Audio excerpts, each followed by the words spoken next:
చపాతీ చేసుకునే పెనం ఇలా జిడ్డు పట్టి ఉంటుంది. సైడ్స్కి అది ఎలా క్లీన్ చేయాలో ఈ వీడియోలో మీకు చెప్తాను. పెనంని స్టవ్ మీద హై ఫ్లేమ్లో మంట పెట్టి పెనం బాగా హీట్ అయిన తర్వాత ఇలా సరాతంతో కానీ లేదా నైఫ్తో కానీ ఇలా చేస్తే సైడ్లో ఉన్నదంతా పోతుంది. చూడండి, వీడియోలో చూపిస్తున్న విధంగా చేస్తే సైడ్కి ఉన్నదంతా వెళ్ళిపోతుంది. సో పెనం అనేది క్లీన్గా ఉంటుంది. సో ఈ టిప్ ఎంతమందికి తెలుసో నాకు కామెంట్ చేసి చెప్పండి. వీడియో నచ్చితే లైక్ చేయండి, షేర్ చేయండి, మన ఛానల్ని సబ్స్క్రైబ్ చేసుకోండి. సో చూడండి ఎంత బాగా క్లీన్ అవుతుందో, సైడ్కి ఉన్నంత పోతుంది. వీడియోని హై ఫ్లేమ్లో పెట్టుకునే చేయాలి.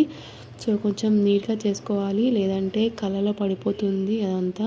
పెనంని అలానే వదిలేయడం వల్ల జిడ్డు పట్టడమే కాకుండా సిలుమ అనేది పేరుకపోతుంది. సో దానివల్ల హెల్త్ ఇష్యూస్ అవుతాయి. కాబట్టి సో ఇలా మంత్లీ వన్స్ అయినా ఇలా క్లీన్ చేయాలి.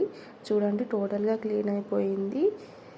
సో ఇక్కడ సైడ్లో వాటిని కూడా క్లీన్ చేసేయాలి, నీట్గా అవుతుంది.